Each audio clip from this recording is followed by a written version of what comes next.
2009 ဩဂုတ်လ15 ရက်နေ့စင်ကာပူနိုင်ငံယူနွမင်္ဂလာဝိဟာရကျောင်းဝယ်ဆင်ကျင်းပပြုလုပ်အပ်သည့်ဓမ္မသဘင်အခမ်းအနားဝယ်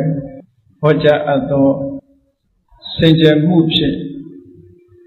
စိတ်ဖိစီးမှုကိုလျှော့ချခြင်းတရားဒေသနာတော်ဒီကနေ့တရားပွဲကိုမြတ်ဗုဒ္ဓ၏မဟာကရုဏာဂုဏ်ကိုအာရုံပြုကာဤကျူဖွဲ့ဆိုအပ်သောဝန္ဒနာပနာမအာတိတဂါထာကိုရွတ်ဆိုပူဇော်ခြင်းဖြင့်စတင်ကြရအောင်ယောကပ္ပဂောတိဟိပိအပမေယံကာလံကရွန်တောတိဒုက္ခရာနိခေရံကတောလောကဟိတယာနာထောနမောမဟာကရုဏိကတတတ္တာယောနာထောဝိနိယမြာစွာတတ္တဝါဤချမ်းသာစီးပွားလိုလားတောင်းတဂုံပေါင်းခါသဖြင့်နာထမြညာခြင်းရှင်တော်မြတ်ဖရာသည်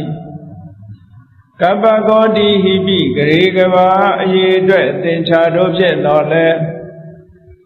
အပမေယံရေအတွက်တိုင်းတာဖော်ပြခြင်းဟာမစွမ်းနိုင်ပါသောကာလံလေးအသင်ချေသိမ့်နေကဘာရှိကြသောကာလပတ်လုံးလောကဟိတယတတ္တလောကဤအကျိုးစီးပွားအလုံးငါအတိဒုက္ခရာနိဥ္စာတဲ့ချေလက်အင်္ဂါမေတ္တာကြီးမှသမိတာနှင့်တထာဇနီဆွန်ခြင်းကြီးဟုကျက်တိထဝယ်90အစုအလုံးခဲရင်တော်မူတို့ကိုကရွန်တော်ဖျားဖြစ်ရန်ဤတန်ကြိုးကိုအထုတ်တော်မူရသည်ဖြစ်၍ခေရန်လက်ချေမျက်လုံးအသက်ဆုံးရဲ့နှလုံးစိတ်ဝံကိုရောဤပြမခြင်းတို့ကတောဘဝတဏ္ဍကျိန်ခံများစွာရောက်တော်မူခဲ့ရရှာလေပြီမဟာကရုဏီကတသတ္တဝါများရင်ဝယ်သားကဲ့သို့တနာချစ်ခင်မဟာကရုဏာရှင်ဖြစ်တော်မူသောဒါသနာဒါသဝိနည်းများစွာတတ္တဝါဤချမ်းသာစီးပွားလိုလားတောင်းတဂုံပေါင်းခါသည်ဖြင့်နာထမြညာထူရှင်တော်မြတ်ဖရာအားနမောယုတိပြောင်းပြောမှန်ကိုလျော်၍ကရောယုကျိုးရှိခိုးခြင်းသည်အထုဘဝတုစင်စစ်မသွေဖြစ်ပါစေတည်း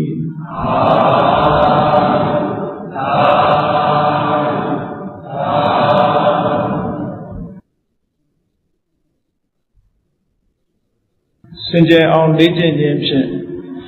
စိတ်ဖြစ်စည်းမှုတန်တွေကိုလျှော့ချခြင်းဘုရားမြတ်စွာရဲ့တရားဒေသနာတော်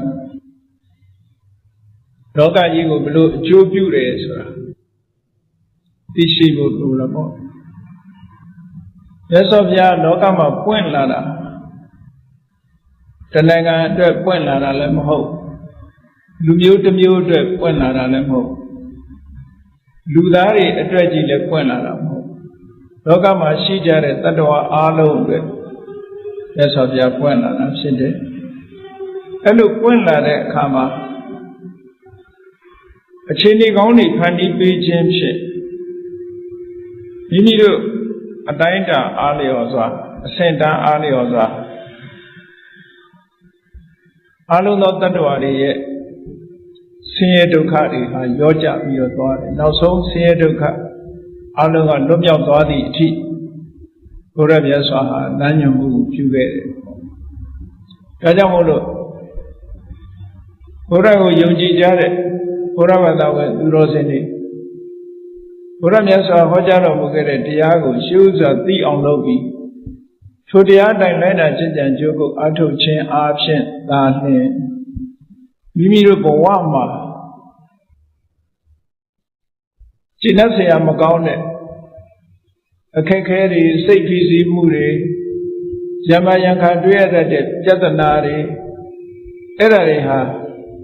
ဖြည့်ရှင်းကျော်လွားပြီးတော့ငြိမ်းချမ်းတဲ့အနေအထားကို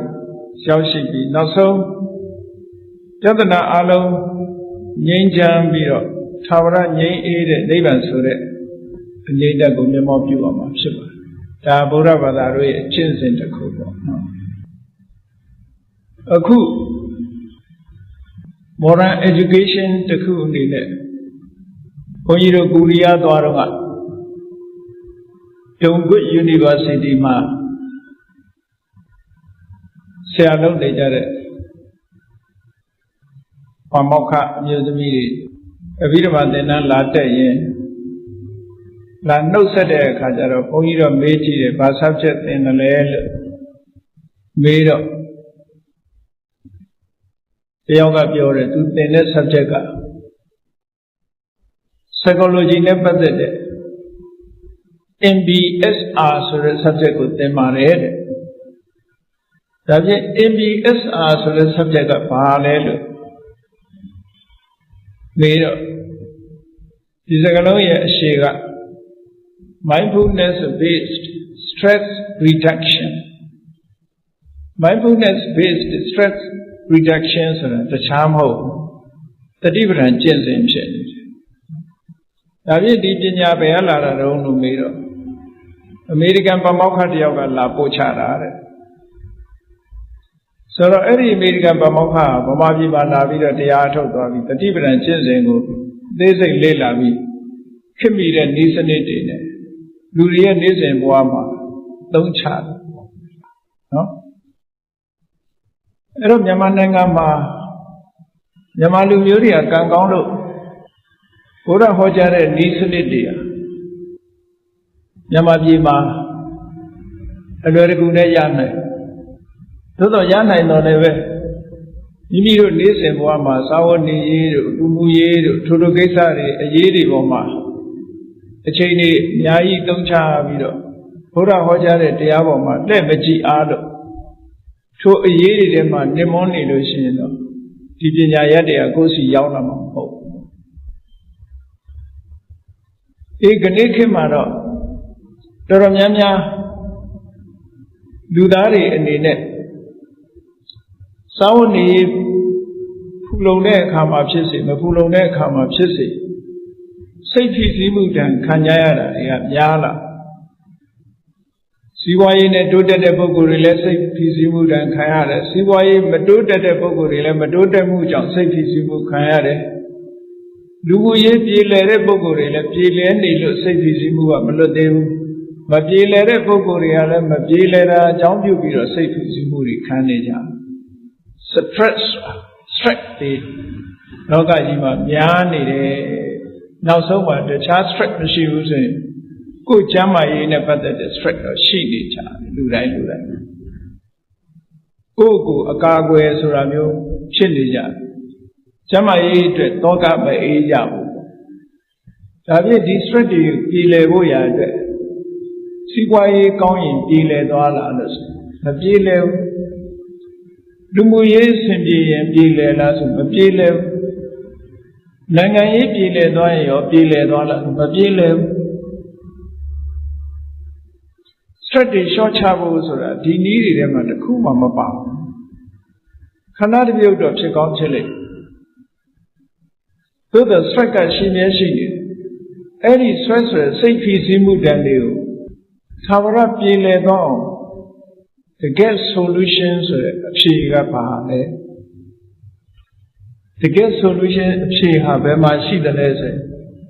Buram Yasa Hojara Mugere, the Yama Veshi. Dari would the art of Buddha Boguria, Tila Jat. Tila de Jam. Dari would don't chala. Oiro Jamni Dovi Birman than any pocha. The non-latte Boguri Rema psychotherapy to psychiatry to Sore. Erisia say Amari, Latin Pablo latte also through Lungan society. Eri Nanganiva Duriha Siki Zimutan, Kayara, Romiare. Tote le Tote Musu, the Siki Zimuri. Every city Zibu, Shochar and Nilaniu, psychology ရ psychiatric တွေကလည်းသူတို့ဤစနစ်နဲ့ကြိုးစားတယ် psychotherapy အသုံးပြုပြီးတော့ psychotherapist တွေကလည်းဒါကိုလုပ်ကြတယ်သို့တော့ဘုရားမြတ်စွာရဲ့အဘိဓမ္မာလာတဲ့ဤစနစ်သုံးသုတ်တန်တရားတော်တွေမှာလာတဲ့ဤစနစ်ကိုတွေ့တဲ့အခါကျအင်မတန်အံ့ဩဖွယ်ရာဆက်ကိုလျှော့ချတဲ့နေရာမှာအလွန်အောင်မြင်တယ်ဆိုတော့အောင်မြင်တာကတခြားနည်းနဲ့အောင်မြင်တာတွေက side effect တွေရှိတယ်ဟုတ်လားဆက်ကိုလျှော့ချတယ်တချို့ပုဂ္ဂိုလ်တွေစိတ်ဖိစီးလို့မလုပ်ကြရက်တော့တယ်မူရည်ဆေးတွေသုံးတယ်အဲ့ဒီကလာတဲ့ side effect တွေကြတော့တွားရောနော်ဒုက္ခရောက်ဖြေမဟုတ်ခဏလေးတော့ဟုတ်တယ်လို့ရှိတခြားနည်းတွေနဲ့ဖြေလိုက်တဲ့အခါ side effect တွေရဲ့တန်ကိုအများကြီးခံရ side effect လုံးဝကင်းတဲ့ဖြေရှင်းနည်းကတော့ဘုရားရဲ့တရားတော်တွေမှာရှိဘုရားတရားတော်ကိုကျင့်သုံးသည့်အတွက်ကြောင့် side effect ဆိုတာမလိုအပ်တဲ့ဘေးထွက်ဆိုးချိုးဆိုတာလုံးဝမရှိဘူးဟုတ်အဲ့ဒါကြောင့်မို့လို့ဒီနည်းစနစ်ကိုသူတို့သိပြီးသဘောကျလို့တချို့နောက်နိုင်ငံတွေမှာဆိုရင်ဆေးရုံတွေမှာတောင်ဒီစနစ်ကိုပေးဆေးရုံမှာလူနာတွေကိုကုသတဲ့အခါမှာဆေးဝါးတွေပေးတာမဟုတ်ဘဲနဲ့စိတ်ပိုင်းဆိုင်ရာကုသခြင်းတွေအဖြစ်တရားထိုင်ခိုင်းတာတို့အာနာပါနရှုခိုင်းတာလို့ mindfulness based ခုခန္ဓာကိုယ်လေးတစ်ခုထဲမှာရှိနေတဲ့အရာဝတ္ထုတစ်ခုစိတ်ဆိုင်တာ mindfulness based တတိဆိုတဲ့စကားလုံးလေးကိုတတိဆိုတဲ့စကားလုံးလေးဟာသူကအကန့်အသတ်ရှိတယ်အလုပ်သွားရမှာတတိရတာတို့ခမင်းစားရမှာတတိရတာတို့ပွဲကြည့်ရမှာတတိရတာအဲ့ဒါတတိမခေါ်ပျော်ရွှင်မှုပဲစိတ်ညစ်တယ်လို့ပဲခေါ်တတိဆိုတဲ့စကားလုံးကအဲ့ဒီမှာမသုံး Buddhist term တတိဆိုတဲ့စကားလုံးကဘာလို့ဆိုခုနဓမ္မနဲ့ပတ်သက်ပြီးသဘာဝတရားနဲ့ပတ်သက်ပြီးတော့ mindful လောက်ထားမှာတတိကုသိုလ်ရေးနဲ့ပတ်သက်ပြီး mindful လောက်ထားမှာတတိဘာလို့ဆိုတော့များသောအားဖြင့်လူတွေကမေ့လျော့နေကြတာများတာမေ့လျော့တယ်ဆိုတော့တပည့်တော်မမေ့ပါဘူးနေ့စဉ်နဲ့အလုပ်သွားနေရတာဘယ်မေ့မလို့ပြောအဲ့ဒီဘက်ကဟာတတိလို့မခေါ်ဘူးလူရဲ့သဘာဝလူရဲ့စိတ်ဓာတ်ကိုက inclination incline ဖြစ်နေတာဘယ်ကို incline ဖြစ်နေတော့ဆိုအာယုန်လေးပေါ်မှာ incline ဖြစ်နေတာအမြဲတမ်းနော်မျက်စိကမြင်တဲ့အာယုန်နားကကြားတဲ့အာယုန်နှာခေါင်းကနမ်းရှူရတဲ့အာယုန်လျှာကလဲရတဲ့အာယုန်ကိုယ်ခန္ဓာကိုယ်အထိတွေ့ရတဲ့အာယုန်စိတ်ကူးရတဲ့အာယုန်အဲ့ဒီအာယုန်တွေပေါ်မှာသဘာဝအတိုင်းသွားနေတာတွေဟာဒါတတိမဟုတ်ဘူးတဲ့စိတ်ကလေးကိုအဲ့ဒီပင်ကိုရိုးရာအာယုန်တွေစီသွားနေရကဆွဲထုတ်ပြီးတော့သူသွားနေကြမဟုတ်တဲ့ဓမ္မအာယုန်ပေါ်တင်ပေးနိုင်မှတတိနော်တတိ mindfulness ဆိုတာအဲ့ဒီဟာကိုဆိုလိုတယ်ဒါကြောင့်တတိဟာကောင်းမဲ့ဥပမာဒါနကောင်းမှုပြုဖို့ရာဒီနေ့ဒါနကောင်းမှုလုပ်သလားသီလဆောက်တည်မှုလုပ်သလားကမ္မထဘာဝနာပွားများအထောက်မှုလုပ်ကြလားငါစိတ်လေးပါဒီနေ့လောဘနဲ့ရှင်တွဲနေသလားဒေါသနဲ့ရှင်တွဲနေသလားငါစိတ်ထဲမှာမာနတွေအိတ်တာတွေမစ္စရိယတွေဆိုတဲ့စိတ်ရဲ့ impurity mental impurity စိတ်ရဲ့အညစ်အကြေးတွေငါစိတ်ထဲမှာရှိနေသလားဆိုတာဒါတွေပေါ်မှာ mindful လုံးမှတတိလို့ခေါ်တယ်အဲ့ဒါကို mindfulness မလုပ်နိုင်ဘူး mindful မလုပ်နိုင်ဘူးဆိုလို့ရှိရင်ဒီပုဂ္ဂိုလ်ဟာအာယုံပေါ်မှာမျောပါနေတာဒီတဲ့ကြောင့်မလို့အဲ့ဒီအာယုံပေါ်မှာမျောပါနေတဲ့ပုဂ္ဂိုလ်တရားဟာတတိမိတ်နေတဲ့ပုဂ္ဂိုလ်တရားလို့ဒီလိုပဲခေါ်တတိမိတ်နေတဲ့ပုဂ္ဂိုလ်တရားဟာအခက်အခဲတွေကြုံလို့ရှိရင်ဖြေရှင်းနိုင်စွမ်းမရှိဘူးအမျိုးစုံဝင်လာတဲ့ stress တွေစိတ်ဖိစီးမှုတွေအလိုမကျမှုတွေမုန်းတီးမှုတွေတတ်မဲ့မှုတွေတွေ့တာမှုတွေဒါတွေကအရှူအရှူဝင်လာပြီးတော့စိတ်ပေါ်မှာစိတ်ရဲ့ဖြူစင်မှုကိုလာရောက်ပြီးတော့ညှဉ်းနှွမ်းစေကြတယ် pollution ဖြစ်စေတယ်ပေါ့ mental pollution ပေါ့ စိတ်ဟာအမြဲတမ်းညှဉ်းနှွမ်းနေလောကမှာလူတွေကတတိထားတယ်ရေညှဉ်းနှွမ်းတာ water pollution ညှဉ်းနှွမ်းတဲ့ရေတောက်ရင်ငါကျန်းမာရေးထိခိုက်လိမ့်မယ်တတိထားတယ်ဒါ air pollution ညဉ့်ညမ်းတဲ့လေကိုရှုပြီးရင်ငါကျန်းမာရေးထိခိုက်လိမ့်မယ်တတိထားမိတယ်ဒါသို့သောတတိမထားမိတာကဘာတော့လို့ဆို mental pollution စိတ်မှာလာပြီးတော့ pollution ဖြစ်နေတာကိုတတိမထားမိဘူးကိုယ်စိတ်လေးထဲမှာလောဘဖြစ်ရင်လည်း pollution ဖြစ်တယ်လို့မထင်ဘူးဒေါသဖြစ်ရင်လည်း pollution ဖြစ်တယ်လို့မထင်ဘူးအဲ့လိုမထင်သည့်အတွက်ကြောင့်ဘယ်တော့မှ purify လုပ်ဖို့ကြိုးစားမှာမဟုတ်ဘူးလူတွေကိုဝတ်တဲ့အဝတ်ကလေးညစ်ပေလို့ရှိရင်ဖို့တတိယညစ်ပေနေပြီဖို့အောင်မှပဲတတိယနော်ဘေးကလူကလည်းမြင်တယ်ဝတ်နေတဲ့လူကလည်းမြင်တယ်ဟာဒီဝတ်ညစ်နေပြီတန်ရှင်းမယ်သို့တော့ mental pollution ကြတော့မမြင်ရဘူးဘာလို့မမြင်တာလဲဆို mindfulness မရှိအဲ့ဒီ mindfulness ကိုအခြေခံရမယ်လို့ပြောတယ်နော်သာမန်သူတွေမြင်နေတဲ့အမြင်ဟာဒါရိုးရအမြင်လို့ခေါ်တယ်တတိထားစရာမလိုဘဲနဲ့ရိုးရအမြင်တစ်ခုသာမန်မမြင်တဲ့အမြင်တစ်ခုကဒါတကယ်အရေးပါတဲ့အမြင်တစ်ခုပဲငါစိတ်လေးကညှဉ်းနှွမ်းနေပါလားစိတ်ဓာနုပဒနာကျင့်စဉ်နဲ့ပတ်သက်ပြီးတော့မြတ်စွာဘုရားကဟောထားတာရှိတယ်။မဟာတတိပ္ပံသုတ်တရကံဝစိတ်တံတရကစိတ်တံတိပသနာတိဘုရားဟောတဲ့စကားနဲ့ပြောပါစို့။ဗမာလူပြောလို့ရှိရင်ငါစိတ်လေးဟာလောဘနဲ့တွဲနေသလားငါစိတ်ထဲမှာလောဘဖြစ်နေသလားဖြစ်နေရင်ငါစိတ်လေးဟာလောဘနဲ့တွဲနေတယ်လို့သိပါလောဘမပါဘူးဆိုလို့ရှိရင်လည်းလောဘမပါဘူးလို့သိပါငါစိတ်လေးဟာဒေါသနဲ့တွဲနေသလားသိပါဒေါသနဲ့မတွဲဘူးဆိုရင်လည်းမတွဲဘူးလို့သိပါ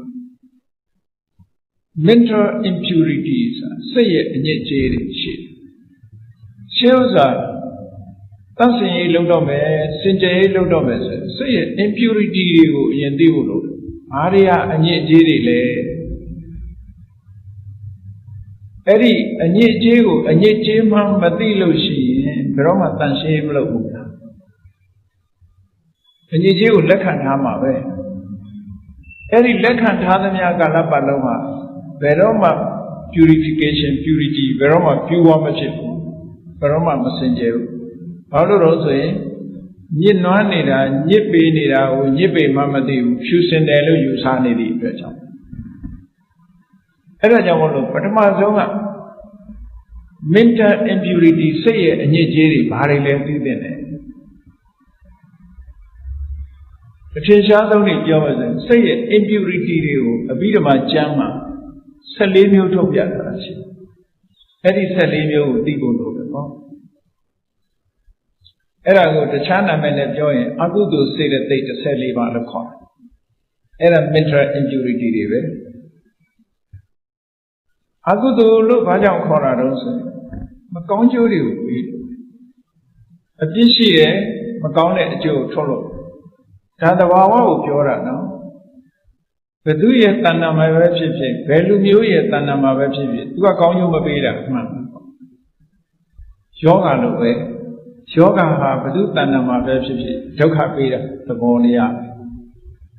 ဒီ impurity mental impurity တွေကလည်းဘယ်သူစိတ်ထဲမှာဆွဲကပ်ယောဂပဲလားအညစ်အကြေးပဲအဲ့ဒီအညစ်အကြေးတွေကိုပထမသိအောင်လုပ်ရမယ်တဲ့အဲ့ဒါသိဖို့အတွက်နံပါတ်1ပါလဲလို့ဆိုရင်အဘိဓမ္မာကျမ်းမှာလာတဲ့အစဉ်နဲ့ပြောမယ်ဆိုရင်နံပါတ်1ကမောဟ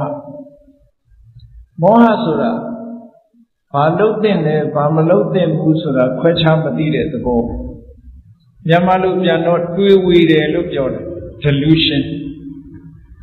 တွေးဝေတယ်ဆိုတာကောင်းတဲ့အဆိုးမခွဲခြားနိုင်တာအမှန်တရားနဲ့အမှားမခွဲခြားနိုင်တာ လှုပ်တဲ့နာနဲ့မလှုပ်တဲ့နာမခွဲခြားနိုင်တာဒါပြင်မခွဲခြားနိုင်တာကသူ့အတူမခွဲခြားရုံဘာမှမဖြစ်ဘူးလို့ထင်ကောင်းတယ်မခွဲခြားနိုင်သည့်အတွက်ကြောင့်ဘာဖြစ်လဲအမှန်နဲ့အမှားမခွဲခြားနိုင်သည့်အတွက်ကြောင့်အမှားကိုအမှန်ထင်လာတယ်အမှန်ကိုမှားထင်ပြဿနာတက်ပြီနော်လှုပ်တဲ့နာနဲ့မလှုပ်တဲ့နာမခွဲခြားနိုင်ဘူးဆိုရင်ဘာဖြစ်လာမလှုပ်တဲ့နာကိုလှုပ်တဲ့တယ်လို့ထင်လာတယ်လှုပ်တဲ့နာကိုမလှုပ်တဲ့ဘူးလို့ထင်တယ်ထင်တဲ့အတိုင်းပဲမလှုပ်တဲ့နာကိုလှုပ်တယ်လှုပ်တဲ့နာမလှုပ်ဘူးဟောအကျိုးဆိုးရမှုတွေနောက်ကတစ်ဆက်ကြီးလိုက်လာနောက်က follow လိုက်လာတာတွေကအကောင်းမလိုက်ဘူးများနော်ဒါကြောင့်မို့မောဟဆိုတာ mental impurity ပဲအကြီးဆုံး mental impurity သူ့ကြောင့်မို့လို့ပြဿနာတက်တယ်ပရိစ္ဆေသမုပ္ပါမှာမြတ်စွာဘုရားကအဝိဇ္ဇာပစ္စယသင်္ခါရဆိုပြီးပထမဆုံးသူ့ကိုထိတ်ကထားဟောတယ်အဲ့ဒီမှာအဝိဇ္ဇာဆိုတဲ့နာမည်နဲ့ဟောတယ်ဝိဇ္ဇာဆိုတာအသိပညာအဝိဇ္ဇာဆိုတာအသိပညာရဲ့ဆန့်ကျင်ဘက်အမှန်မသိတဲ့အရာဒီလိုဆိုလို့အဲ့ဒီအဝိဇ္ဇာဆိုတာနဲ့မောဟဆိုတာအတူတူပဲတဏှာဝုကကျွဖို့ကြတော့တကယ်အရေးကြီးဆုံးအဆိုးဝါးဆုံး impurity ကဟောဒီအဝိဇ္ဇာဘာလဲလို့ဆိုရင်သစ္စာ၄ပါးကိုအမှန်မသိတာဆိုလို့အဲ့ကြအရှင်းမြင်သွားတယ်အခြေခံအားဖြင့်ကတော့လှုပ်တဲ့နာနဲ့မလှုပ်တဲ့နာမသိတာလှုပ်တဲ့နာကိုလှုပ်တဲ့နာမလှုပ်တဲ့နာခွဲခြားမသိသည့်အတွက်ကြောင့်မလှုပ်တဲ့နာကိုလှုပ်ပြီးတယ်လှုပ်တဲ့နာကိုမလှုပ်ဘူးနှစ်ခုစလုံးအပြစ်ဖြစ်သွားညာတော့အဖြစ်လူတွေကထင်တယ်မလှုပ်တဲ့နာလှုပ်ထားဥသာအပြစ်လို့ထင်တယ်လှုပ်တဲ့နာကိုမလှုပ်ဖဲနေရင်လည်းအပြစ်ပဲတူတူပဲအကျိုးဆိုးရုပ်ထားခြင်းအတူတူပဲလှုပ်တဲ့နာနဲ့မလှုပ်ဖဲနေရင်အကျိုးဆိုးရုပ်တယ်မလှုပ်တဲ့နာလှုပ်ရင်လည်းအကျိုးဆိုးရုပ်တယ်အဲ့ဒီနှစ်ခုစလုံးမှာညီလူညီမြဒုက္ခရောက်စေတဲ့သမာဝါတွေကြီးပဲအေးဒါကြောင့်မို့လို့ negative mental impurity ကမောဟအမှန်မသိဘူးဆိုလို့ရှိရင်အမှန်မသိဘူးဆိုတာလုံးဝမသိတာကိုပြောတာမဟုတ်အမှန်မသိဘူးဆိုတဲ့စကားလုံးကအမှားသိနေတဲ့စတိတ်ပါမှန်မှရင်ရင်သိတယ်လုံးဝမသိတဲ့လူကတော့ဟာငါဘာမှမသိဘူးဆိုပြီးတော့နေတာမျိုးသူကအဲ့ဒါလို့မဟုတ်ဘူးအမှန်မသိဘူးဆိုတာအမှားတစ်ခုကိုသိခုနတလွဲသိနေတဲ့အတိမျိုးအဲ့ဒီတလွဲသိနေတဲ့အတိကမကောင်းတဲ့ဘက်ကိုဆောင်ကျဉ်သွားတတ်တယ်လွဲချော်ချော်တွေဖြစ်စေတယ်ဟောဒါက mental impurity တစ်ခုပဲ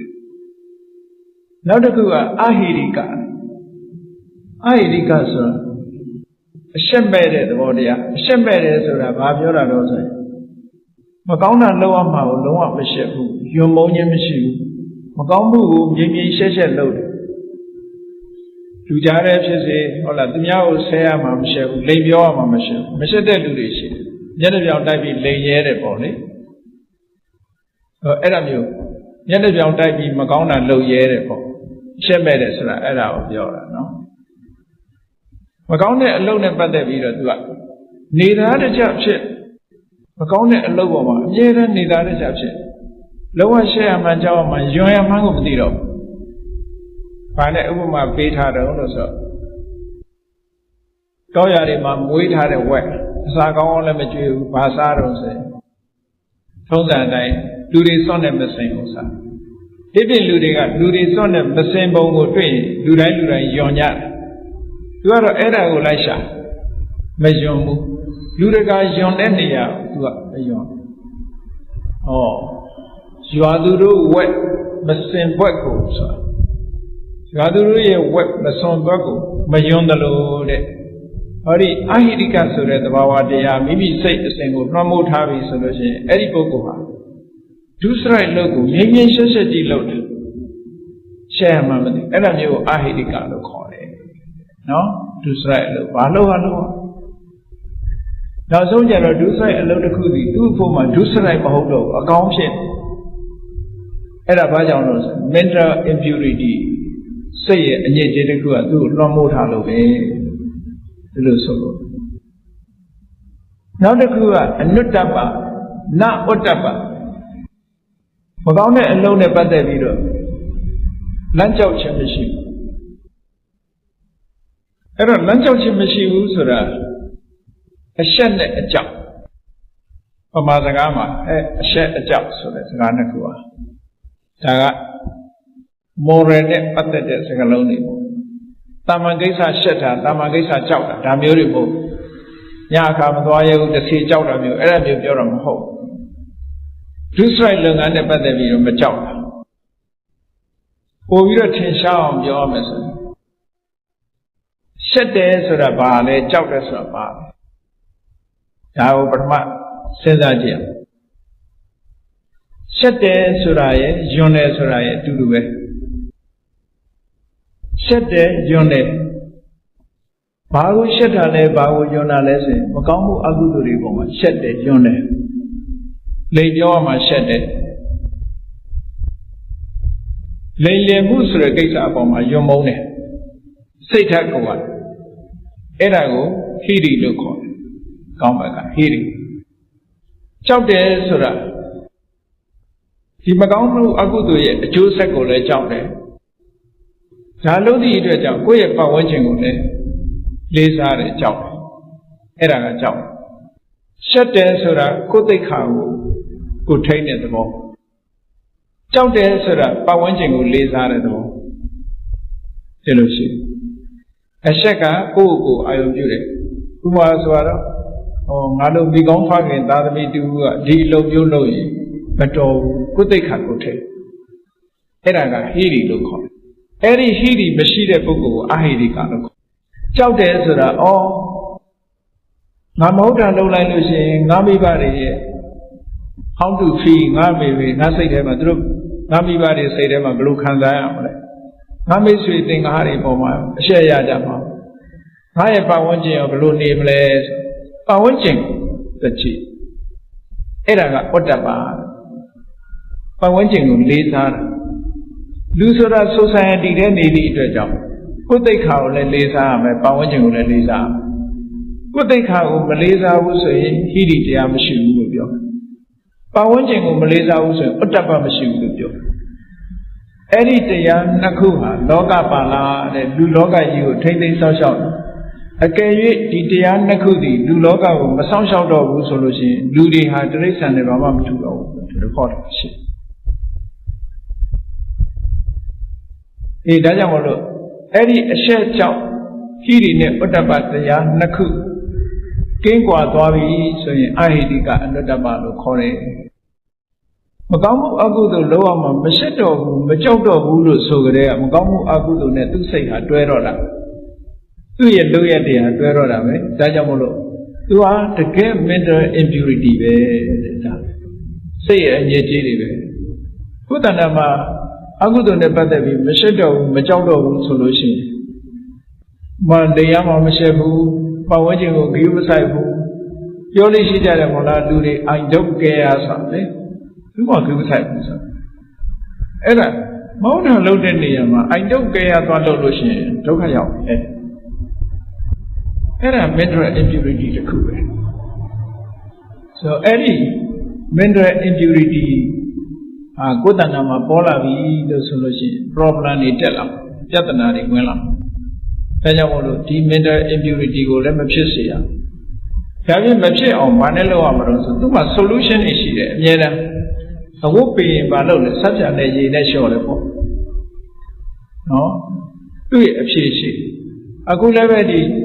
အရှက်အကြောက်ကင်းမဲ့မှုဆိုတဲ့စိတ်ထဲမှာလွှမ်းမိုးလာလို့ရှိရင်ရှက်မှုကြောက်မှုဆိုတဲ့ဟိရိတရားကို restore ပြန်လုပ်အောင်ကိုယ့်ရဲ့နှလုံးထဲ restore ပြန်လုပ်အောင် restore လုပ်ပြီးဆိုရင်ဘာလို့ကစဉ်းစားမှုမှန်ကန်တဲ့စဉ်းစားမှုကသိပြီးတန်ဖိုးရှိတယ်ဒီလုပ်တွေလုပ်လို့မတော်ပါလားဒီလုပ်တွေဟာလူချင်းမနဲ့အလုပ်မဟုတ်ဘူးလူကဲရတဲ့အလုပ်တွေငါပတ်ဝန်းကျင်တွေထိခိုက်လိမ့်မယ်ငါလည်းထိခိုက်လိမ့်မယ်ဆိုတော့ဒီလိုပြန်စဉ်းစားလိုက်လို့ရှိရင်သူက restore ဖြစ်လာပြန်ပြီးတော့ဝင်လာဒါအခြေခံအနေနဲ့ပြောတာပေါ့အဲ့လိုလုပ်နောက်တစ်ခုကဘာလို့ဆိုရင်ဥဒ္ဒစ္စ Uddhisa sara mental restlessness say it nhìn tâm mục kia này là đề tha được không Uddhisa sara đó say nhìn tâm mục sự cái khả năng lưu đi cho ra để say đi à suy luôn mà nhìn tâm mục phải lúc mà say đi luôn nào có say đi lấy luôn đi đấyအဲ့တော့လေလွတ်နေတဲ့ဆိုတဲ့အချိန်မှာတစ်ခုဖြစ်နေတာသိကြလောဘတွေကလွှမ်းမိုးနေရင်လည်းလေလွတ်နေတာဒေါသတွေလွှမ်းမိုးမှုခံနေရရင်လည်းလေလွတ်အိတ်တမစ္စရိယတွေရဲ့လွှမ်းမိုးမှုခံနေရရင်လည်းစိတ်ဟာလေလွတ်နေတာမကောင်းတဲ့အတွေးတွေတွေးမိနေလို့ရှိရင်စိတ်ဟာလေလွတ်နေတာအဲ့ဒီလေလွတ်နေတဲ့စိတ်တွေလွတ်မားနေတဲ့စိတ်တွေအကုသိုလ်တစ်ခုခြေခံပြီးတော့ဖြစ်နေတယ်သူကိုယ်တိုင်ကလည်း mental impurity ပဲလေလွတ်နေတဲ့အချိန်တစ်ခုကဘလို့မှစိတ်ကိုစူးစီးလို့မရသည့်အတွက်ကြောင့်ကောင်းတဲ့ဘက်ကိုစိတ်ဥလဲလို့လုံးဝမရနိုင်ဘူးတဲ့ဒါကြောင့်မို့လို့ဒီ mental impurity ကလည်းအရေးကြီးတဲ့ mental impurity သူ့ကိုဘယ်နည်းနဲ့ဖြောင်းအောင်မလို့နံပါတ်1မှန်ကန်တဲ့အတွေ့နံပါတ်2အာယုတစ်ခုပေါ်မှာစိတ်ကိုငြိမ်အောင်လုပ်တာသမာဓိကျင့်စဉ်တစ်ခုကိုကျင့်ပေးတာဝိပဿနာကျင့်စဉ်ကိုကျင့်တာအဲ့ဒီနည်းနဲ့ပဲသူကဖြောင်းအောင်ဖြောင်းတဲ့အခါတစ်ခါကျတော့လွယ်လွယ်ကူကူနဲ့တော့ပျောက်တာမဟုတ်အင်အားမရှိသေးလို့ရှိရင်ရှိတဲ့ဘက်ကနိုင်နေမှာပေါ့ရေနဲ့မီးလိုပဲပေါ့မီးတွေအချိန်မြင့်နေရေဘလောက်လောင်းတော့မရသေးတဲ့အနေထားနောက်ကြာသွားလို့ရှိရင်တော့ရေများလာလို့ရှိရင်နိုင်သွားမှာ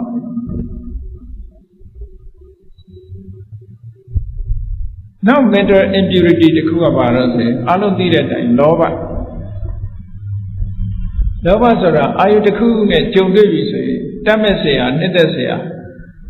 အာယုတစ်ခုနဲ့ကြုံတွေ့ပြီဆိုရင်အဲ့ဒီအာယုပေါ်မှာစိတ်မခွာနိုင်အောင်ကတ်သွားတဲ့သဘော super glue လို့လောဘရဲ့သဘောပါအာယုနဲ့စိတ်နဲ့ကတ်ကိုလိုချင်တာလေးကိုအများရန်တတိယနေတယ်ခေါ်လားအဲ့ဒါကတ်နေတဲ့သဘောပဲကိုလိုချင်ပြီကိုစိတ်ဝင်စားပြီဆိုတာအဲ့ဒါလေးကိုမခွာနိုင်အောင်ကတ်နေတာအာယုတစ်ခုပေါ်မှာစိတ်ဝင်စားသွားပြီးတော့အဲ့ဒီစိတ်ဝင်စားတဲ့အာယုနဲ့တွဲကပ်သွားတဲ့သဘောတရားဟာဘုကြောင့်ဖြစ်တာလဲဆိုလောဘကြောင့်ဖြစ်တယ်လောဘဟာအာယုပေါ်မှာကတ်သွားစေတဲ့သဘောတရားလေးတစ်ခုပဲတွဲကပ်နေပြီဆိုကြတဲ့ကိုယ်စိတ်လေးကိုအာယုနဲ့ချီနှောင်ထားတာ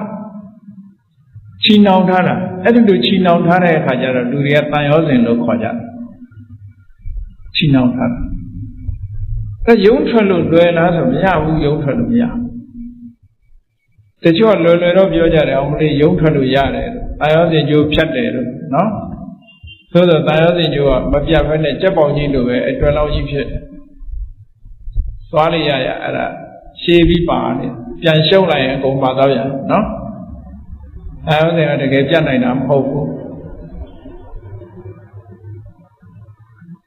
အဲ့ဒီလောဘဟာလည်း mental impurity ပဲ mental impurity တစ်ခုပဲနောက်တစ်ခုကဘာလို့ဆိုရင်ဒိဋ္ဌိဆိုတာမှားရတဲ့အယူဆတရားအတွေးခေါ်လို့ခေါ်ရင်ခေါ်ခုခေတ် view ပေါ့လူရဲ့အတွေးခေါ်မှားရတဲ့အတွေးခေါ်တစ်ခုview ဆိုတာ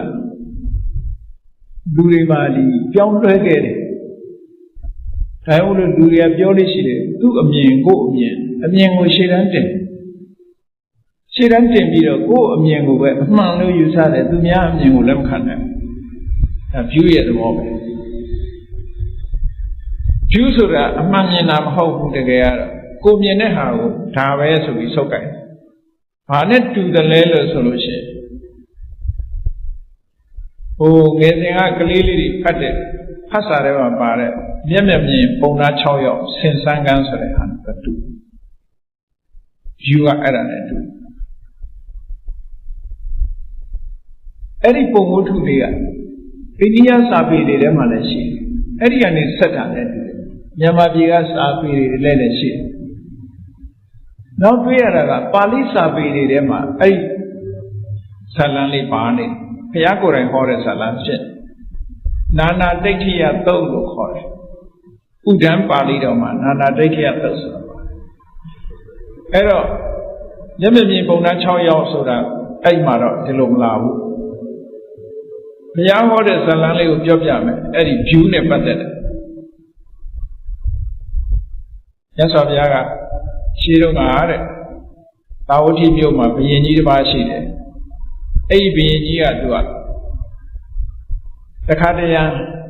အပြင်းဖြေတဲ့အနေနဲ့မလုပ်လဲသူလူတွေကိုအမိန့်ထုတ်တယ်သာဝတိမြို့ထဲမှာရှိတဲ့လူတွေမျက်မမြင်နေအကုန်လုံးစုကိုနိုင်ရင်မြင်အကုန်စုခိုင်းလိုက်အဲ့ဒီလူတွေကအကုန်လုံးမျက်မမြင်ဒုက္ခိတတွေအကုန်လိုက်ခေါ်ပြီးတော့နိုင်ရင်မြင်မှာစုထားအဲ့ဒီအကုန်လုံးမျက်မမြင်နေစုပြီးသွားပြီလို့သတင်းပို့တဲ့အခါဘုရင်ကြီးကမလုပ်ခိုင်းတော့ဆိုကဲအဲ့ဒီမျက်မမြင်တွေကို9စုလောက်ခွဲလိုက်အစု9စုခွဲလိုက်ခွဲပြီးတဲ့အခါကျတော့ဆင်ကိုပြလိုက်ကြသူတို့ဆင်ဆိုတာဒါပဲဒါပေမဲ့တယောက်နဲ့တယောက်မတူစေနဲ့ဆင်ကိုပြခိုင်းမျက်မြင်မြင်နေဆင်ပြတယ်ဆိုတော့မျက်စိကမှမြင်မှမမြင်တာပြတယ်ဆိုပါလဲဆိုလက်နဲ့ဆန်းခိုင်းရမှာပေါ့အဲ့တော့နိုင်အပြင်ထဲမှာဆင်ကြီးတစ်ကောင်ဆွဲလာပြီးတော့အုပ်စုလိုက်ခွဲပြီးတော့ group တစ်ခုကိုတော့နှစ်ရက်ပြဆင်ဆိုတာဒါပဲဟဲ့စမ်းကြည့်ဆင်ဆိုတာဒါပဲနောက်တစ်အုပ်စုကျတော့အစွဲကိုပြတယ်ဆင်ဆိုတာဒါပဲအစွဲဒီပြင်နေရာမထိသေးအောင်နောက်တစ်အုပ်စုကျတော့နှာမောင်းကိုပြတယ်ဟေးဆင်ဆိုတာလာကြည့်ကြဆင်ဆိုတာဒါနောက်တစ်အုပ်စုကျတော့ဆင်ရဲ့ခြေထောက်ကိုပြတယ်ဆင်ဆိုတာဟောတာပဲတိုင်လုံးကြီးလိုပဲနောက်တစ်အုပ်စုကျတော့ကိုယ်ရည်ကြီးကိုပြတယ်နောက်တစ်အုပ်စုကျတော့မြီးရိုးကိုပြတယ်နောက်တစ်အုပ်စုကျတော့မြီးဆံကိုပြတယ်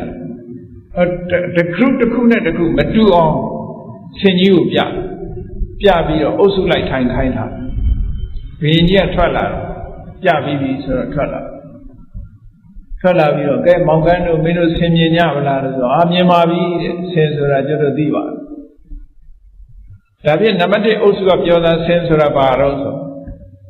နံပါတ်1အုပ်စုကတရွက်ကြည့်တာဆင်ဆိုတာသကောလိုဟာကြီးပါပြောတော့ကြံတဲ့ကောင်တွေကမကြင်တတ်တော့ဟာတို့တွေ့တဲ့ဆင်ကသကောမဟုတ်ပါဘူးဒုက္ချောင်းကြီးလိုပါကျော်လည်းတိုင်လုံးကြီးလိုပါနိုင်ကြီးလိုပါတန်ချောင်းကြီးလိုပါပဲတပြက်စီးကြီးလိုပါပဲနဲ့ဆိုတယောက်နဲ့တယောက်မကြင်မနှက်တွေဖြစ်ကြတယ်ကိုယ်ကလည်းသူလုံးဝမလျှော့ဘူးဆင်ဆိုတာသကောနဲ့တူကိုတယောက်ကလည်းတပြက်စီးနဲ့တူတယ်တန်ချောင်းနဲ့တူတယ်သူပြထားတဲ့ပုံစံအတိုင်းသူတို့ဒါအမှန်လို့သူတို့ယူဆလိုက်ကြကို view ကိုမှန်ထားကြဘာလို့ကြလို့ဆိုရင်ရင်ကြီးကမေးတာကိုဖြေတဲ့အခါကျသကောကြီးနဲ့တူတယ်ဆိုကျန်တဲ့ကောင်တွေကဟေ့မဖြစ်နိုင်ဘူးကွာသကောငါတို့တွေ့တာဆင်ကတိုင်ကြီးနဲ့တူတယ်ဟိုကောင်တွေကလည်းဟာတိုင်ကြီးလည်းမဟုတ်ဘူးကွာငါတို့တွေ့တာတန်ချောင်းကြီးဟေ့တန်ချောင်းကြီးလည်းမဟုတ်ဘူးကွာငါတို့တွေ့တာမင်းတို့ဟိုနန်ရံကြီးနဲ့တူတယ်ဟိုကောင်တွေကလည်းငါတို့တွေ့တာအဲ့ဒါမျိုးမဟုတ်ဘူးတပြက်စီးကြီးနဲ့တူတယ်နဲ့ဆို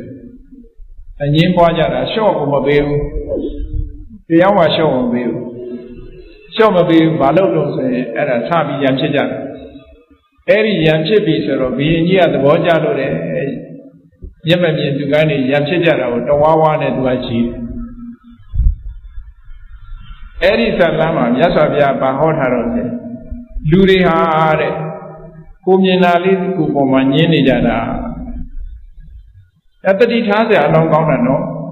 ကိုမြင်တာဟိုမှာဆင်းတစ်ကောင်လုံးမမြင်ဘူးရွက်တင်မြင်တဲ့ကောင်လည်းဒါဆင်းဆိုပြီးညင်းနေတယ်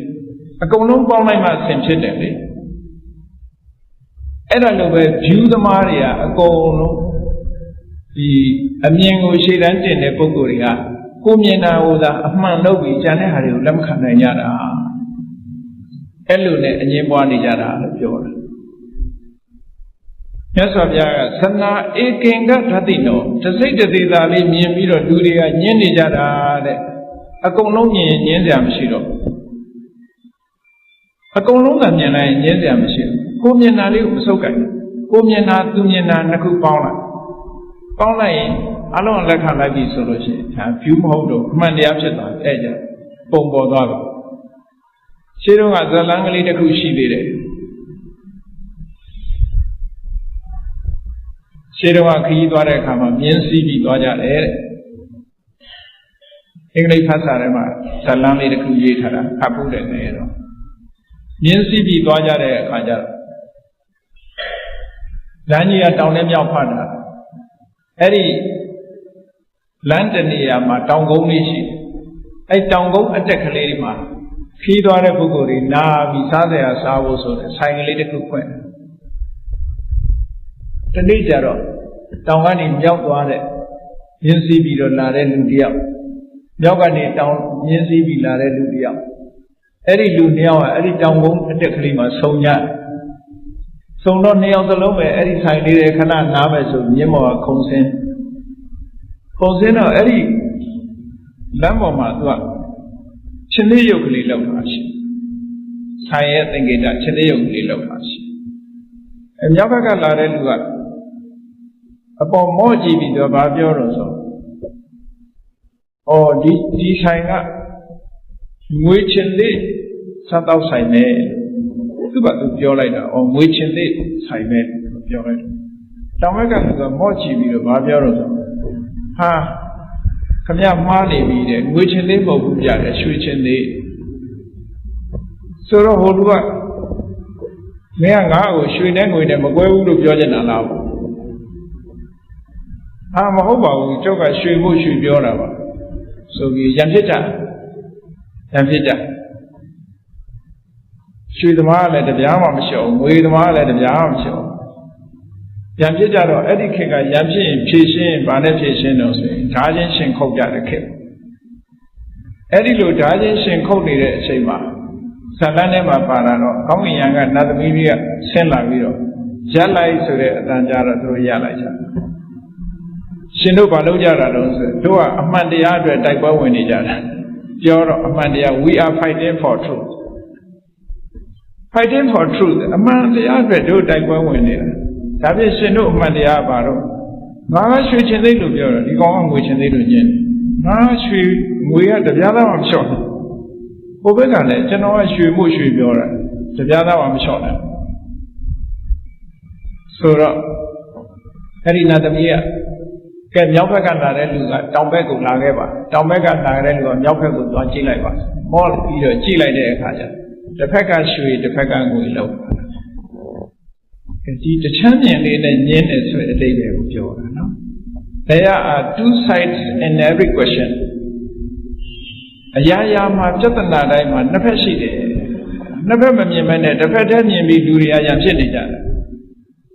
အဲ့ဒါဘာလို့ဆိုခုပြောတဲ့ဒိဋ္ဌိဆို view ရဲ့သဘောပဲမြတ်စွာဘုရားကြတော့အရာခတ်သိမ်းကိုမြင်တဲ့အတွက်ကြောင့်ဘယ် view မှလည်းမခံတော့ view မဟုတ်တော့ကုန်သိတာ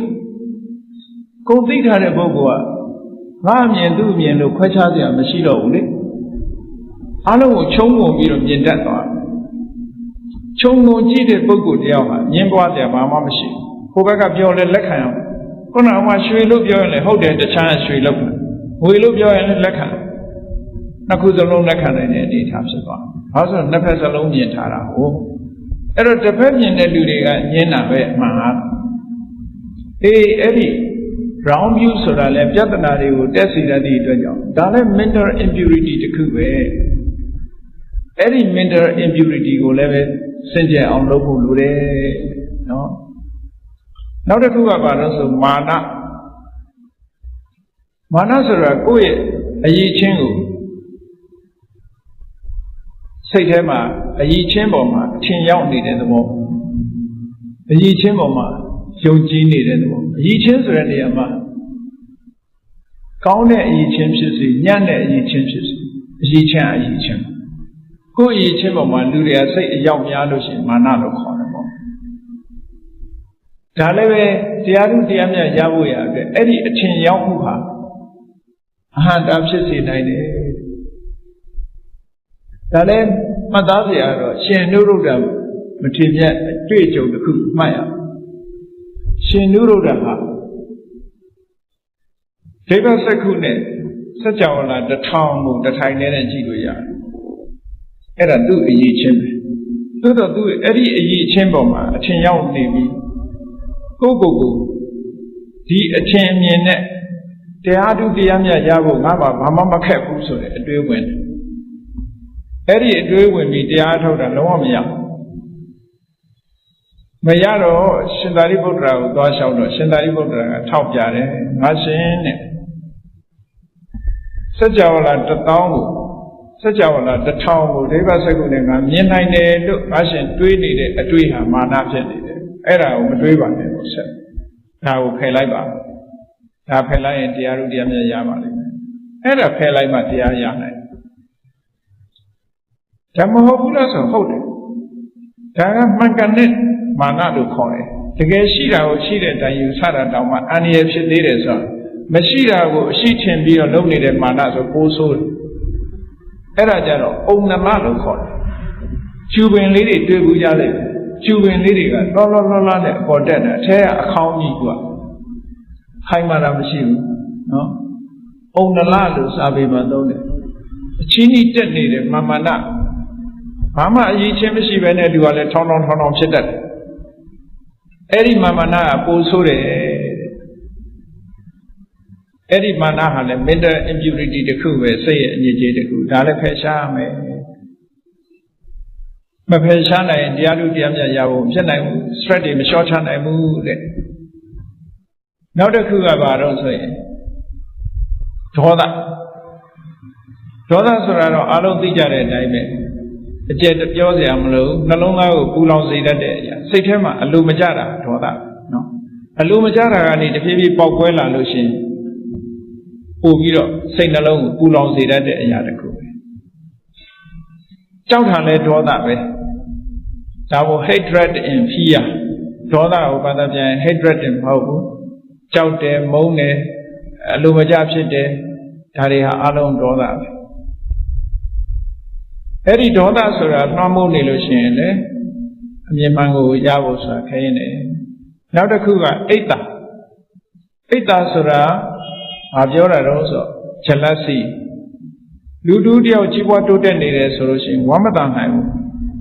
ဝမ်းမတန်နိုင်တာအကောင်းမပြောနိုင်တာအဲ့ဒါအိတ်တာလို့ခေါ်တယ်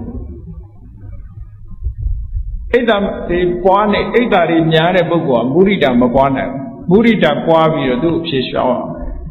မုဒိတာထားနိုင်ရမယ်နောက်တစ်ခုကမစ္စရိယဆိုတာကိုယ်သာ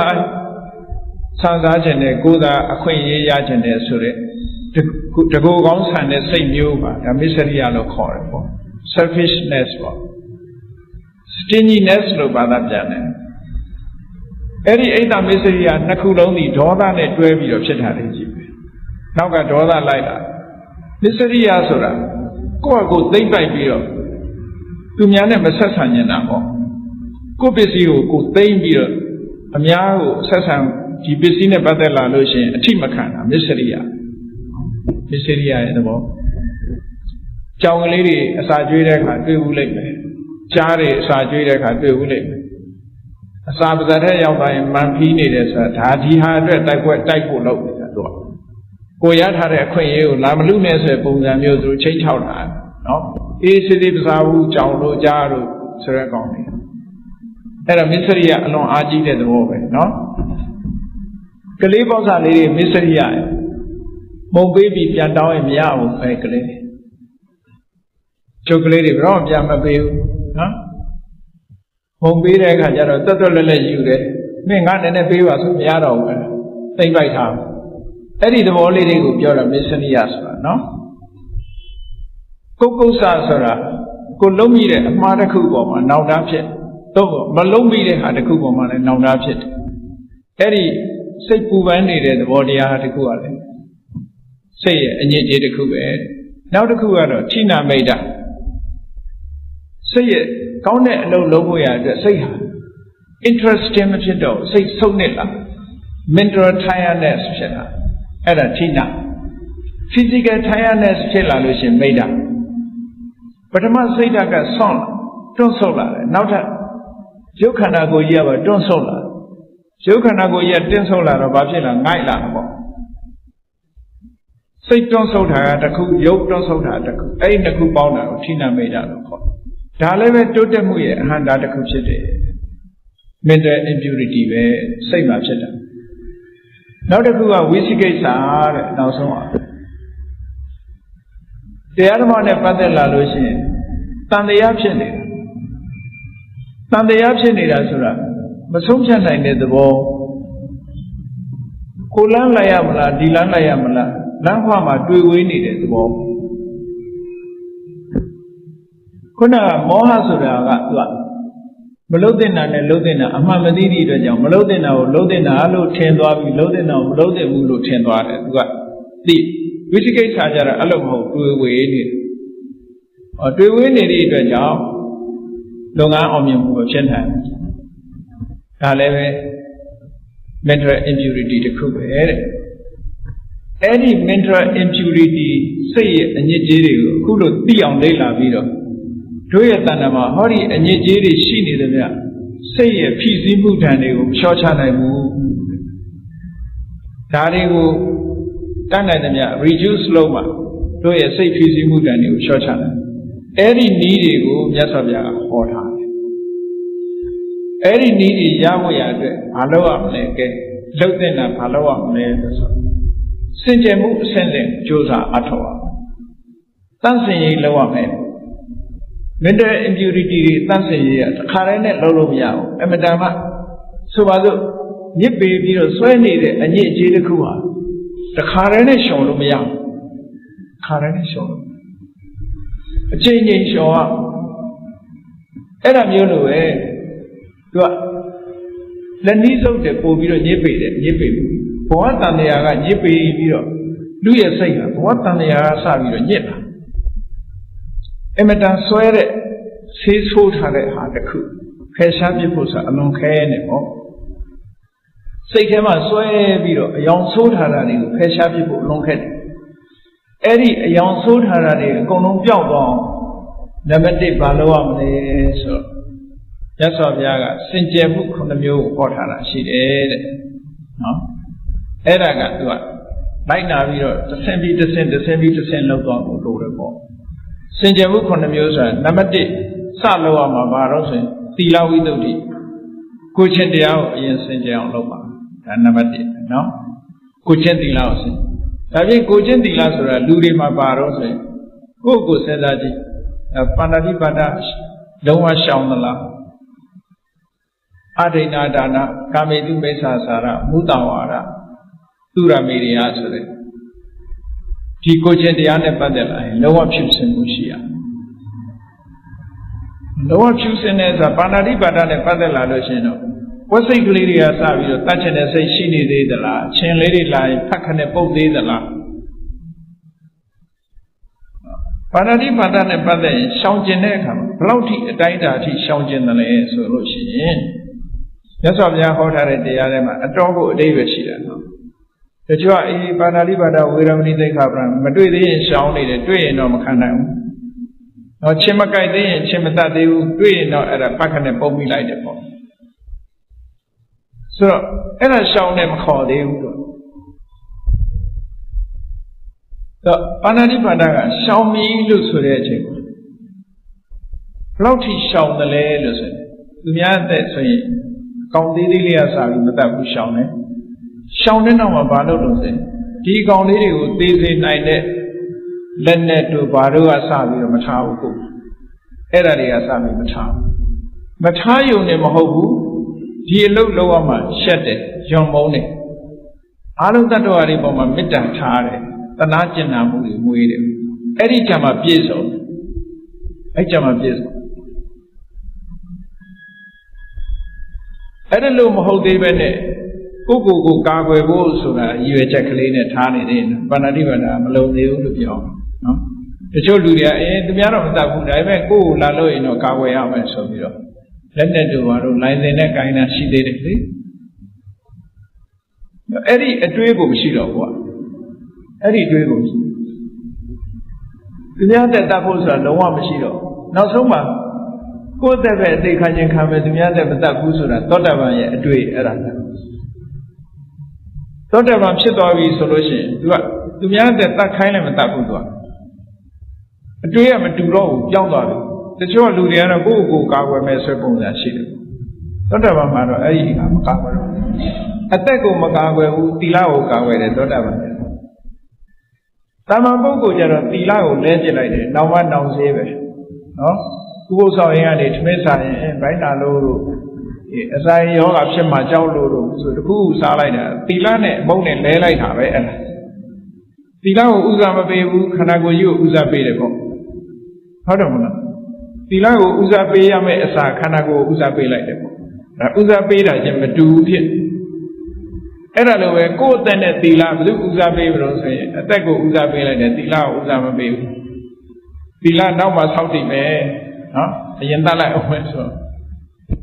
ကျက်တဲ့အရင်ဖြေလိုက်အောင်ပဲဆိုရင်အဲ့ဒါဆိုလို့ရှိရင်သီလနဲ့တန်ဖိုးထားတာချင်းမတူဘူးဆိုတဲ့အဓိပ္ပာယ်မရောက်ဘူးလားဟောသီလနဲ့အသက်ကိုတန်ဖိုးထားတယ်ဆိုတဲ့အဓိပ္ပာယ်ရောက်သောတာပန်ပုဂ္ဂိုလ်ကျတော့အသက်ကိုတန်ဖိုးမထားဘူးအသက်ဆိုတာတစ်နေ့သေးမှာပဲငါသီလကိုတန်ဖိုးထားတယ်ဟောဒါမို့သူတော်ကောင်းတွေရဲ့အတွေ့သူတော်ကောင်းတွေရဲ့စိတ်တွေသဘောထားဆိုတဲ့မယ်သူကသူတော်ကောင်းတွေဆိုတာတဲ့သူတော်ကောင်းတွေအတွေ့ကဘာလို့ဆိုရင်အသက်နဲ့ဥစ္စာဒီနှစ်ခုစွန့်ဖို့ကြုံလာလို့ရှိရင်ဥစ္စာကိုဆွန့်လိုက်အသက်ကိုတော့မသိစေနဲ့တခါအသက်နဲ့လူရဲ့ခန္ဓာကိုယ်အစိတ်ပိုင်းစွန့်ဖို့ကြုံလာလို့ရှိရင်အသက်ကိုမသိစေနဲ့လူရဲ့ခန္ဓာကိုယ်ဥမာခြေလက်ပြတ်ခြင်းပြတ်ပါစေအသက်မသိစေဟောဒါဆွန့်နောက်တစ်ခုကအသက်နဲ့တရားနှစ်ခုရှင်းလာပြီဆိုရင်အသက်သိပါစေတရားကိုမဆွန့်ဘူးလေဒါသူတော်ကောင်းနေတယ်အတွေ့တာမန်ပုဂ္ဂိုလ်တွေကတော့အဲ့လိုမဟုတ်ဘူးအသက်ပဲတန်ဖိုးထားမယ်ကျန်တာတွေတခုမှတန်ဖိုးထားနိုင်တန်ဖိုးထားတာချင်းမတူဘူးဆိုတဲ့အဓိပ္ပာယ်ကိုပြောပြနော်သီလဝိတ္တုဆိုတဲ့နေရာမှာသီလကိုတန်ဖိုးထားတတ်လာပြီးအသက်တည်းချစ်ခင်တတ်လာ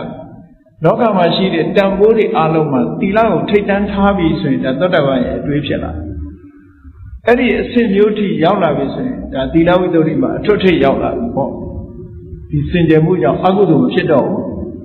ဒါဖြင့်သီလဝိတ္တုဆိုတာဘာအတွက်တုံးလို့မေးလို့ရှိရင်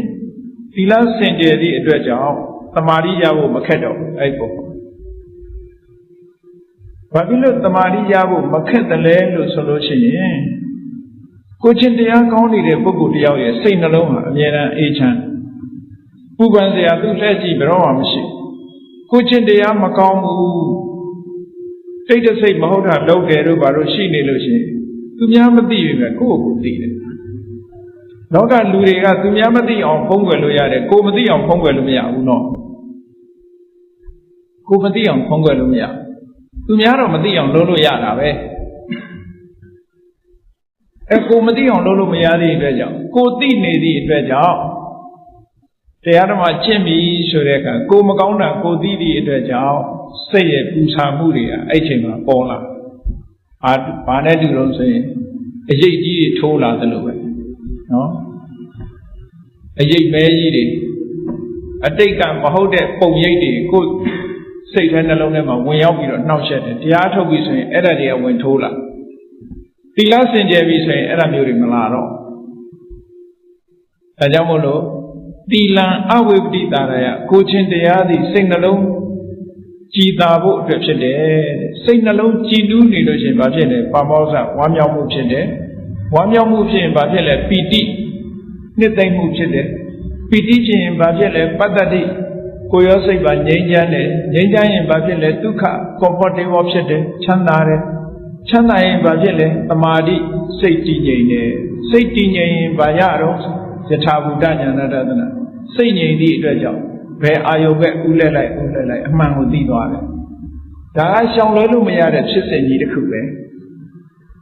တော့သီလမပြည့်စုံဘူးဆိုရင်ခုနကစိတ်မငြိမ်ဘူးစိတ်မငြိမ်သည့်အတွက်ကြောင့်ဝမ်းသာတာမဖြစ်ဘူးဝမ်းသာတာမဖြစ်ရင်ပီတိမဖြစ်ဘူးပီတိမဖြစ်ရင်ပတ္တတိဆိုတဲ့ငြိမ်းချမ်းမှုမဖြစ်ဘူးငြိမ်းချမ်းမှုမဖြစ်ရင်ဒုက္ခဆိုတာမလာဘူးဒုက္ခမလာရင်တမာတိမလာဘူးမလာရင်ယထာဘူတဉာဏတဒနာမလာဘူးတစ်ခုလာမှတစ်ခုလာပေါ့ဒါကြောင့်မို့လို့နံပါတ်1စင်ကြယ်ရမှာကိုချင်းတရားသီလဝိတ္တုသီလစင်ကြယ်ပြီးရင်စိတ်တဝိတ္တုစိတ်စင်ကြယ်တယ်ဆိုတာတမာတိတွေရတာကိုပြောတယ်တမာတိတရားကိုပြောတယ်အဲ့ဒီနှစ်ခုရလာပြီဆိုတဲ့အချိန်ဘာစင်ကြယ်ဖို့လိုလို့ဆိုဒိဋ္ဌိဝိတ္တု view တွေစင်ကြယ်ဖို့လိုတယ်အတွင်းမြင်တွေမှားနေအဟံတာကြီးဖြစ်လိမ့်မယ်ဒါမို့အတွေးအမြင်မှန်ရမယ်ဝိပဿနာကျင့်စဉ်ကိုကျင့်တော့မယ်ဆိုလို့ရှိရင်ဒိဋ္ဌိဝိတ္တုဟာအမှန်တမ်းအရေးကြီးတယ် ဒေတိဝိတ္တုဆိုတာဘာလို့ဆိုယောက်ျားမိန်းမသူငါဆိုတဲ့ဟာတွေမရှိဘူးယုံနဲ့နာနှစ်မျိုးတည်းပဲရှိတယ်တတ္တဝါတို့ခေါ်စရာဆိုတာမရှိဘူးတတ္တဝါဆိုတာဒါကိုဆွဲပြုပြီးခေါ်တာတကယ်စစ်ကြည့်လိုက်ရင်တတ္တဝါဆိုတာမရှိဘူးယုံနဲ့နာနှစ်မျိုးပဲရှိတယ်ဆိုဒီအမြင်မျိုးတွေမြင်လာအောင်လေ့ကျင့်ပေးရမယ်တတ္တပညာလို့ခေါ်တယ်တတ္တဝါဆိုတဲ့အထင်အမြင်အယူဆကြီးတခုပျောက်သွားအောင်လုပ်ရမယ်အဲ့ဒီပျောက်သွားရင်ဒိဋ္ဌိဝိတ္တုဖြစ်တယ်လို့ပြောတယ်နော်ဒိဋ္ဌိဝိတ္တုဖြစ်လာဒိဋ္ဌိဝိတ္တုဖြစ်ဖို့ကဘာလို့ဆို analytical knowledge of mind and matter ရုပ်နဲ့နာနဲ့သဘာဝတရားတွေကိုသိရဒါလွဲလို့ဘာမှမရှိဘူးဒီနှစ်ခုပေါင်းစပ်ထားတဲ့အတွက်ကြောင့်လူရဲ့နတ်ရဲ့ယောက်ျားရဲ့မိန်းမရဲ့ဒီလိုခေါ်နေတာဒီတရံကြီးတစ်ခုလုံးပျောက်သွားအောင်ဆင်ញင်နိုင်ဖို့အသိဉာဏ်ရအောင်လေ့ကျင့်ရမယ်တဲ့ဒါကနာမရူပပရိစ္ဆေဒဉာဏ်နာမရူပပရိစ္ဆေဒဉာဏ်ရရင်ဒိဋ္ဌိဝိတ္တုစင်ကြယ်သွားပြီအဲ့ဒီစင်ကြယ်မှုပြီးတဲ့အခါဘာလို့ရမလို့ကင်္ခာဝိတရဏဝိတ္တုကင်္ခာဆိုတာယုံမှမှုဝိတရဏကြော်လွှား overcoming down တန်တရားဆိုတာအဟံတိုင်းတစ်ခုဖြစ်တယ်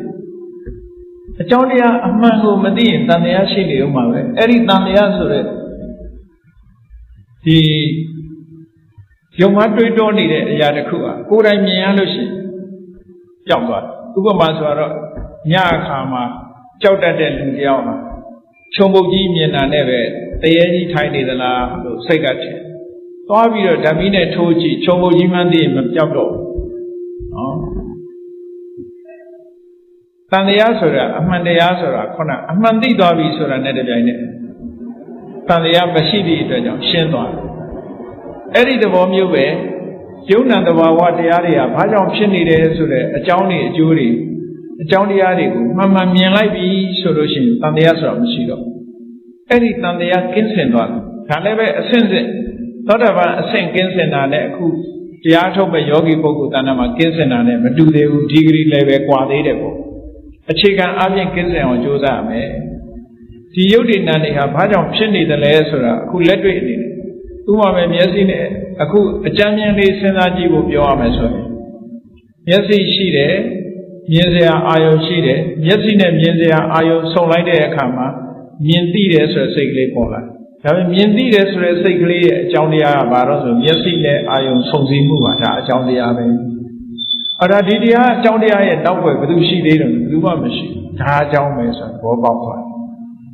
အဲ့တော့သာဝရဘုရားကဖန်ဆင်းလို့ဖြစ်တာတော့အကြောင်းပဲဖြစ်တာဆိုတာတွေလက်မခံတော့ဘူးဘာလို့လဲဆိုအကြောင်းကိုကိုယ်တိုင်တွေ့သွားပြီလေဒါကြောင့်ဖြစ်နေတာဆိုတာကိုယ်တိုင်တွေ့သွားပြီကိုယ်တိုင်တွေ့သွားသည့်အတွက်ကြောင့်သူကပစ္စယပရိက္ခဉာဏ်အကြောင်းကိုသိတဲ့ဉာဏ်ရသွားပြီအကြောင်းကိုသိတဲ့ဉာဏ်ရသွားသည့်အတွက်ကြောင့်ကင်္ခာဝိတရဏဝိတ္တုတံတရားကင်းစင်သွားတဲ့အမြင်တစ်ခုရသွားပြီဒါကဝိပဿနာလုပ်ငန်းလုပ်တော့မယ်ဆိုလို့ရှိရင်အခြေခံအနေနဲ့ဒါရှိရမယ်ရှိပြီဆိုရင်ဆက်ပြီးတော့ဝိပဿနာကျင့်စဉ်ကျင့်လိုက်တဲ့အခါကျတော့ဘာတွေ့တတ်တော့ဆိုပါစို့အာနာပါနကျင့်တယ်ဆိုတော့ထွက်လေဝင်လေလေးကိုဝိပဿနာကျင့်စဉ်ကျင့်တော့မယ်ဆိုလို့ရှိရင်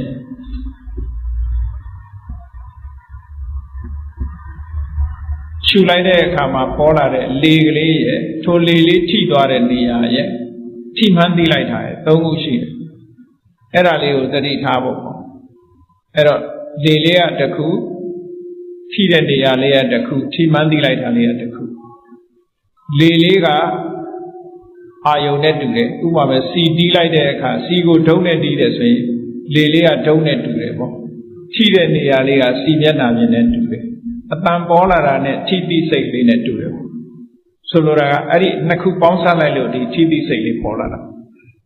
မထိခင်ကတီးတဲ့စိတ်မပေါ်ဘူးလေရှူလိုက်တဲ့အခါရှူသွင်းလိုက်တဲ့အခါလေလေးပါတယ်လေလေးကတစ်ခုထိုလေလေးကနေသာတိပြားကိုထိလိုက်တယ်ထိလိုက်သည့်အတွက်ကြောင့်ထိတိစိတ်ကလေးပေါ်လာတယ်အဲ့ဒါလို့ထိလိုက်တဲ့အခါကျတော့လေလေးကဝါယောဖုတ္တပယုတ်ပေါ့စာလို့ပြောလို့ရှိရင်ထိတဲ့နေရာလေးကကာယပတ္တာရကာယပတ္တာရနဲ့ဖုတ္တပယုတ်အာယုန်နဲ့ဝတ္ထုနှစ်ခုစုံစည်းသည့်အတွက်ကြောင့်ထိတိတဲ့စိတ်ကလေးပေါ်လာတယ် စီကိုလက်နဲ့တီးလိုက်တဲ့အခါကျတော့လက်ရဲ့စီရဲ့ပေါင်းစပ်မှုကြောင့်စီတန်လေးထွက်လာတယ်ဆိုတဲ့သဘောမျိုးမြင်လာပြီဆိုလို့ရှိရင်ခုနကသဘာဝတရားတွေရဲ့အနေထားလေလေးရဲ့သဘာဝကတစ်ခုလေထိတဲ့နေရာသဘာဝတစ်ခုထိမှန်းသိလိုက်တဲ့စိတ်ကလေးကတစ်ခုအဲ့တော့လေလေးရဲ့ထိတဲ့နေရာကာပတာရရဲ့ဒီတစ်ခုကယုတ်ပေါ်လာတဲ့ဒီအသိစိတ်လေးကနန်းလို့ဒီလိုကြည့်လိုက်လို့ရှိရင်ယုတ်နဲ့နန်းနဲ့နှစ်ခုကွဲသွားအဲ့ဒီယုတ်နဲ့နန်းနဲ့နှစ်ခုကွဲရကနေပြီးတော့ဆက်ပြီးတော့ contemplate လုပ်ပြီးတော့ရှုမှတ်နေမယ်ဆိုလို့ရှိရင်ဘာတွေတိုးတက်ပြီးသိလာလို့ထိပြီးတော့သိတဲ့စိတ်ကလေးဟာမထိခင်ကမသိသေးဘူးလေလေးနဲ့နာသီးပြားလေးထိလို့ဒီစိတ်ပေါ်တာပဲဆိုတာကိုအကြောင်းနဲ့အကျိုးမှသိသွားတယ်အဲ့လိုရှုရင်းကနေပြီးတော့အသိဉာဏ်တွေကဘာတိုးလာတော့ဆိုဒီလေလေးကလည်းပဲထိပြီးတဲ့နောက်အသိစိတ်လေးကလည်းပေါ်လာပြီးတဲ့နောက်ကြောက်သွားကြတယ်တခုမှယက်တိနေတာမရှိဘူးဘယ်နေရာမှာသွားစုပုံနေတယ်ဆိုတာမရှိဘူးလေလေးကလည်းပေါ်လာပြီးနှာသီးပြားကိုထိလိုက်တယ်ထိလိုက်တဲ့အချိန်မှာသိတဲ့စိတ်ကလေးပေါ်လာတယ်သိတဲ့စိတ်ကလေးကလည်းပျောက်သွားတယ်လေလေးကလည်းပျောက်သွားတယ်ထိတဲ့နေရာလေးကလည်းပျောက်သွားတယ်ဟောအားလုံးဟာပျောက်သွားတယ်ဆိုတဲ့သဘောလေးတွေကိုဆင်ခြင်သုံးသပ်နေတာကိုသမထဉာဏ်လို့ခေါ်တယ်အဲ့ဒီကနေပြီးတော့တစ်ခုတည်းတစ်ခုဖြစ်ပြီးပေါ်လာပြီးတော့ပျောက်သွားတယ်ဆိုတဲ့အမြင်လေးမြင်လာလို့ရှိရင်ဥရိယပယဉာဏ်လို့ခေါ်တယ်အဲ့ဒီဉာဏ်စပြီးတော့ပေါ်လာပြီးစိတ်ကလေးငြိမ့်နေပြီဆိုတဲ့အချိန်လေးမှာဘာဖြစ်တတ်တော့ဆိုရင်သမာဓိစွမ်းအားတွေကောင်းလာပြီးအဲ့ဒီအာယုံလေးပေါ်မှာစိတ်ကငြိမ့်လာလို့ရှိရင်ဘာဖြစ်တော့ဆိုရင်ခန္ဓာကိုယ်ကပေါ့လာတာမျိုးတွေဖြစ်တတ်တယ်ခန္ဓာကိုယ်ကနောက်ဆုံးကျတော့အလင်းရောင်တွေထွက်လာတာဖြစ်တတ်တယ်အဲ့ဒီလိုအလင်းရောင်ထွက်လာပြီဆိုရင်လူကဘာဖြစ်တော့ဆိုရင်ဟာဒီအလင်းရောင်ထွက်လာတာငါ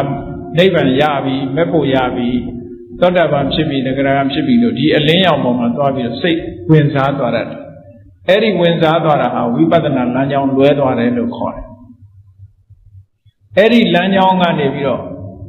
ဒီအလင်းရောင်ပေါ်လာတာဟာဒါစိတ်ဆွမ်းအားကြောင့်ပေါ်လာတာဒါလမ်းစဉ်မဟုတ်ဘူးဟာရှုမှတ်ရမှာခုနသင်္ခါရတရားပဲလေလေးနဲ့ထိတဲ့နေရာအာယုပြုတဲ့ဒါကိုပဲပြန်ရှုမှတ်ရမယ်လို့သိလာလမ်းကြောင်းအမှန်ကအဲ့ဒီပဲလို့သိပြီးတော့ပြန်ပြီးတော့ရှုမှတ်မှလမ်းကြောင်းပြန်တဲ့မယ်အဲ့ဒီလိုလမ်းကြောင်းဟုတ်တယ်မဟုတ်ဘူးကွဲပြားပြီးတော့သိတာကိုမေဃဉာဏတဒနာဝိသုဒ္ဓိလို့ခေါ်တယ်ပေါ့စင်ကြယ်မှုတစ်ခုအဲ့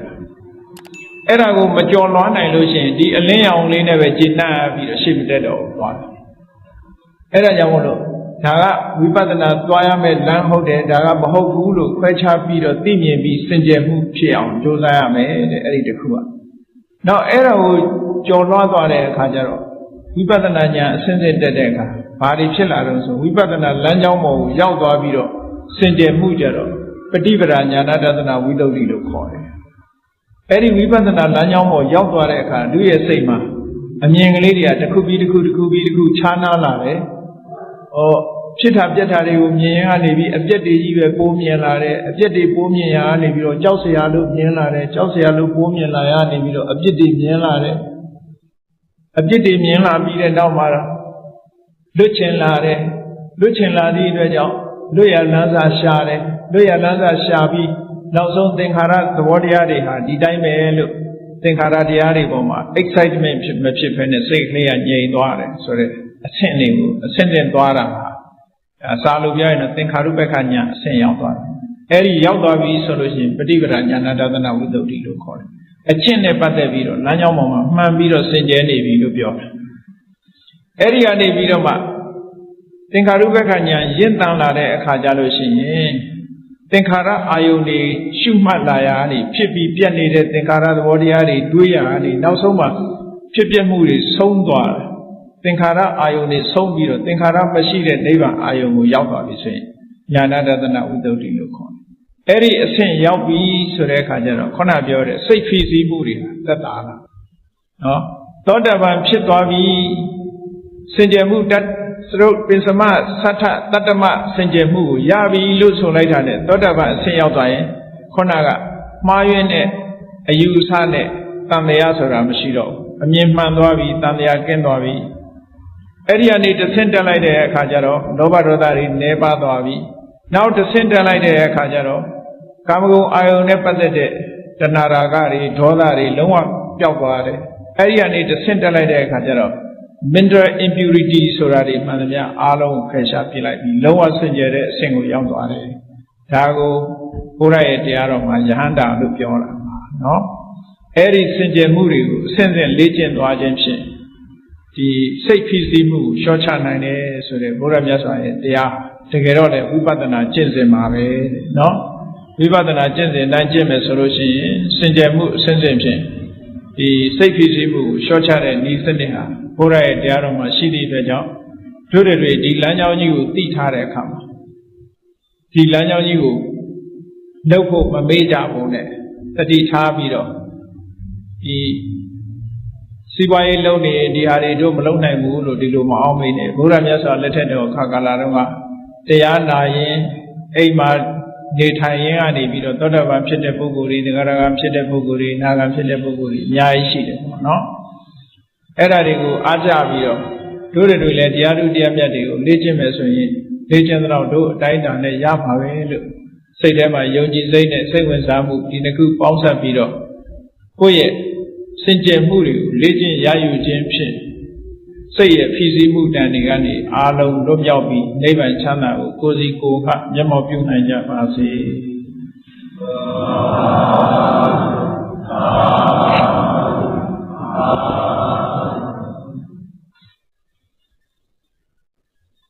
ကဲတရားဝဲသိမေတ္တာပို့ရအောင်နော်အဲဆိုတတ္တဝါများစွာဘေးရန်ကွာချမ်းသာကြပါစေတတ္တဝါများစွာ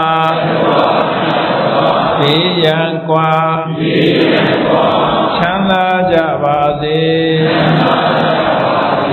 မေတ္တာရေချမ်း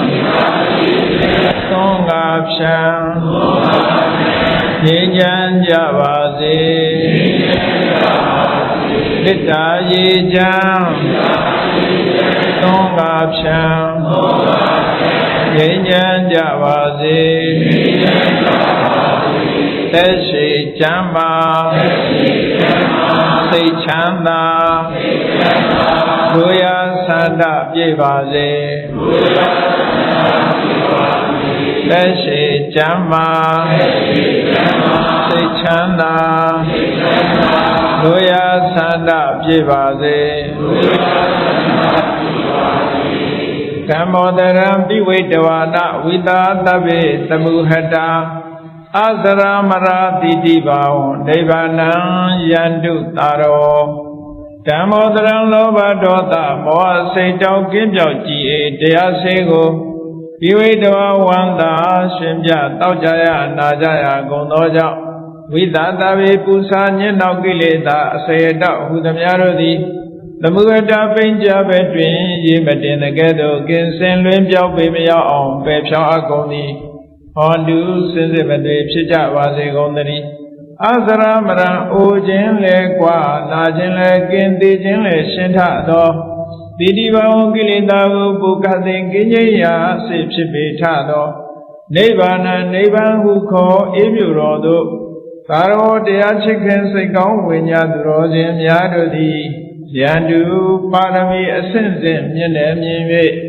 မလင့်ပုံသေးဆက်ရောက်တော်မူကြပါစေကုန်တည်း